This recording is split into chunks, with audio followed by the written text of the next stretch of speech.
সর্বশেষ যে লোকটা জান্নাতে যাবে তাকে আল্লাহ তাআলা জাহান্নামের আগুনে পোড়াতে পোড়াতে ছাই বানিয়ে ফেলবে।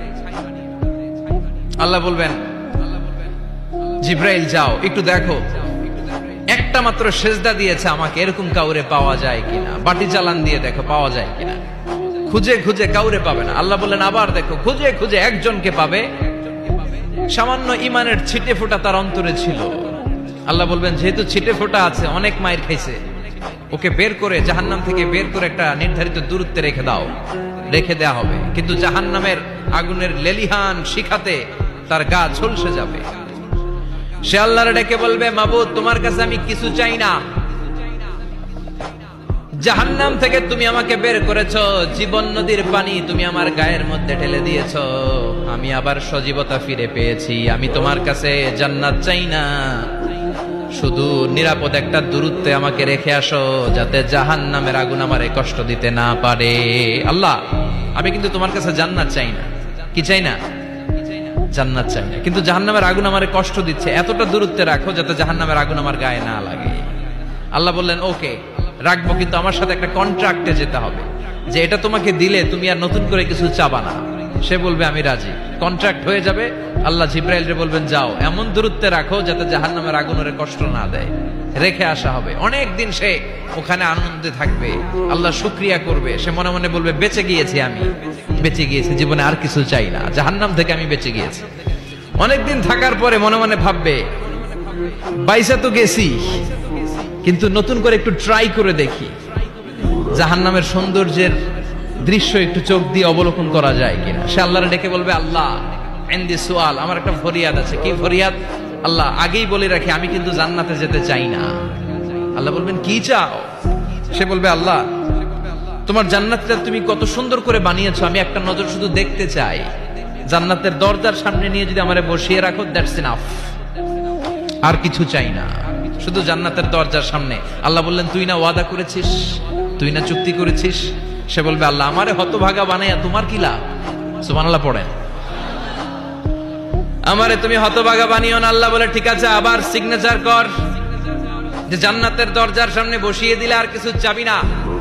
সে সিগনেচার করে বলে, আমি চাবো না। আল্লাহ বললেন, জিব্রাইল বেচারারে ধরে জান্নাতের গেটের সামনে বসায় দে।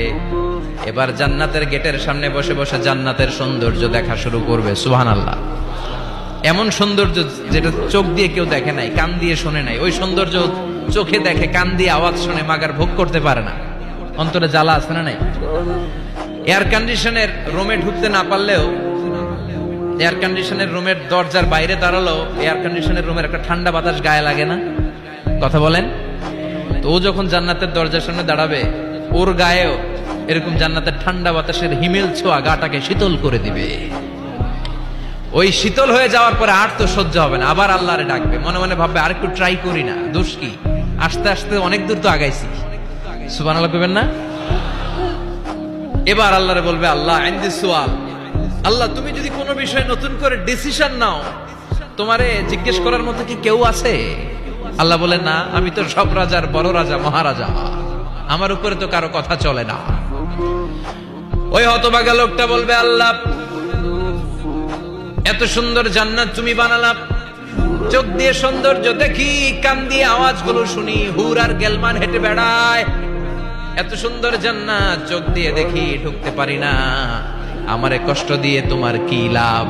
ও আল্লাহ, আমারে তুমি মাফ করে দাও, জান্নাতের চিপার মধ্যে এক কর্নারে তুমি একটু আমারে জায়গা করে দাও। আল্লাহ বলবেন, ওয়াই হাক ইবনা আদম, তোর ধ্বংস হোক হে আদম জাত, মা আগদারাকা, তোর যে বড় গাদ্দার আমি আমার সৃষ্টিকুলে কাউরে দেখি নাই, কারণ তুই আমার সাথে চুক্তি করিস আর চুক্তি ভঙ্গ করিস। আল্লাহর রহমতের দরিয়ায় তখন জোশ খেলে যাবে, ওর আকুতি মিনতি চাহনি আল্লাহর রহমতের দরিয়ার মধ্যে জোশ লাগিয়ে দিবে। আল্লাহর দয়া হয়ে যাবে, মায়া হয়ে যাবে। আল্লাহ বলবেন, ঠিক আছে, জান্নাতে যা। লোকটা এবার এক দৌড়ে জান্নাতের ভিতরে ঢুকে যাবে। লোকটার দৌড় দেখে আবার লোকটারে আল্লাহ ডেকে বলবে, একটু দাঁড়া, একটু দাঁড়া, জান্নাত তো দিছি, তো দৌড় দিলি কেন? সুবহানাল্লাহ কইবেন না? লোকটি বলবে, আল্লাহ প্ল্যান তো আমি কম করি নাই, এত চেষ্টার ফলে আমি আসতে পারছি, আবার যদি তুমি বাইর করে দাও, এই জন্য এক দৌড়ে এমন চিপার মধ্যে লুকামো যাতে তুমি আমার না দেখো।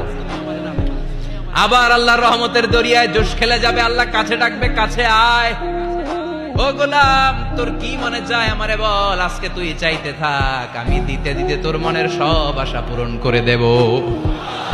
লোকটা খুশি হয়ে বলবে, আল্লাহ আমারে এটা দাও, বাড়ি দাও, গাড়ি দাও, নারী দাও, এটা দাও, ওটা দাও, একের পর এক চাইতে থাকবে, আল্লাহ সব তারে দিতে থাকবে। চাইতে চাইতে লোকটার সব চাওয়া যখন শেষ, সে বলবে, আল্লাহ আর আমার চাওয়ার কিছু নাই। আল্লাহ বলেন, নো, এত তাড়াতাড়ি যে তুমি খেলা শেষ করতে পারবা না মনু, আমার সাথে তোমার এই খেলা আরো লম্বা সময় চলতে হবে, তোমার অনেক কিছু চাইতে হবে। তুই আজকে চাইতে চাইতে তোর সব চাও আমার কাছে বলবি, আর আমি দিতে দিতে তোর জীবন ধন্য করে দেব।